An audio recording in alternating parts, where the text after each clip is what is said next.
Bon matin, shalom bien-aimé dans le Seigneur Jésus-Christ. C'est votre serviteur, le prophète Francis Ngawala de l'église Parole de foi du ministère La Voix de la Puissance Divine, Ngawala Ministries. Je vous dis merci de m'avoir reçu encore ce matin sur vos petits écrans, sur vos téléphones, sur vos télévisions, dans votre bureau, dans votre lieu de culte. Que Dieu vous bénisse. Ce matin, nous voulons parler sur l'impact de la déclaration de foi dans le combat spirituel. L'impact de la déclaration de foi dans le combat spirituel. Comme le mot le dit, c'est la déclaration de foi vulgairement, je dirais, c'est quelque chose en laquelle l'on croit et que l'on déclare. Donc la déclaration de foi, c'est déclarer les choses auxquelles on croit. C'est une jonction entre la foi et la parole. Celui qui fait une déclaration de foi, il joint sa foi à la parole qui est en train de sortir de sa bouche. Alors, Hébreux 11, versets 1 à 6, c'est une lecture merveilleuse. La Bible dit, qu'est-ce que la foi? C'est une ferme confiance dans la réalisation de ce qu'on espère. C'est une manière de le posséder déjà par avance. Croire, c'est être absolument certain de la réalité de ce qu'on ne voit pas. Si les hommes d'autrefois ont été approuvés par Dieu, c'est parce qu'ils ont eu cette foi-là. C'est la foi qui nous fait connaître que l'univers a été créé, ainsi de suite, je descends, jusqu'au verset 6, la Bible dit ceci, « Or, sans la foi, il ne saurait être question de lui être agréable. Si quelqu'un s'approche de Dieu pour entrer en communion avec lui, il faut bien qu'il croie d'abord à son existence et qu'il ait la conviction que Dieu récompense ceux qui le cherchent de tout leur cœur. » Alors, la foi, c'est le vecteur même de notre puissance. La foi, c'est le socle même de notre espérance. En tant qu'enfants de Dieu, nous devons avoir la foi, mais une fois que nous avons, nous devons commencer à la déclarer. La parole de foi, la déclaration de la parole de foi, c'est déclarer les paroles par rapport aux choses auxquelles on croit. Une parole à laquelle vous-même vous ne croyez pas, ne la déclarez pas parce qu'elle ne sert à rien.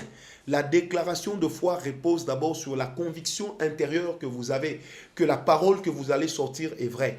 Lorsque le Seigneur Jésus a ressuscité la fille de Jairus, il n'a pas dit « Maladie, mort, je t'en supplie, va-t'en ». Loin de là, il a dit « Jeune fille, lève-toi, Talita Kumi ». Jeune fille, lève-toi. Il a eu la foi. Il avait la foi que si je parle, quelque chose va arriver. Alors, il croit que la chose va arriver. Ensuite, il joint la parole. Devant les grands combats spirituels qui sont en train de t'accabler, crois que Dieu te donne la victoire. Crois que le Seigneur te donne l'excellence. Crois que le Seigneur te donne la capacité de ramollir tout ce qui du diable est devant toi. Tu es malade maintenant, déclare ta propre guérison.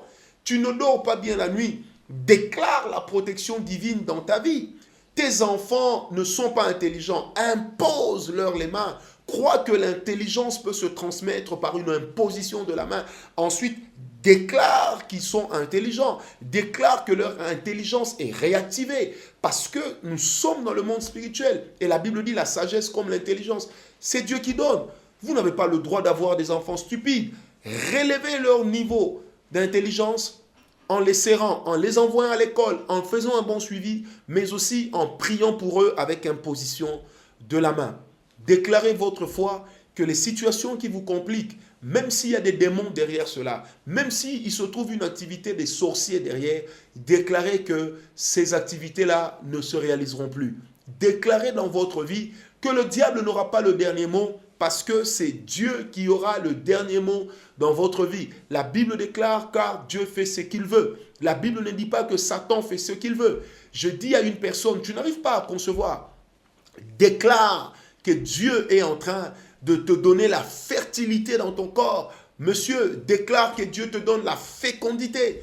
Déclare cela avec foi, parce que la Bible dit que si tu crois et que tu ne doutes point, tu verras ces choses arriver. Je prie que le doute s'éloigne de toi, que tu crois et que tu déclares avec foi. Je déclare que ta renommée s'accroisse. Je déclare que ton nom devienne grand. Je déclare que la bénédiction de l'Éternel te pourchasse jusque dans les lieux les plus enfouis, les plus ancrés. Je déclare finalement que les contrats derrière lesquels tu cours, que le Seigneur t'y donne accès. Je déclare également que le voyage que tu cherches, le mariage que tu prépares, que Dieu te donne accès à ces choses, que Dieu te donne accès à la bonne santé. Je déclare Ma foi me dit que Dieu répond aux besoins d'une personne qui me suit. Je déclare que tu es béni au nom de Jésus.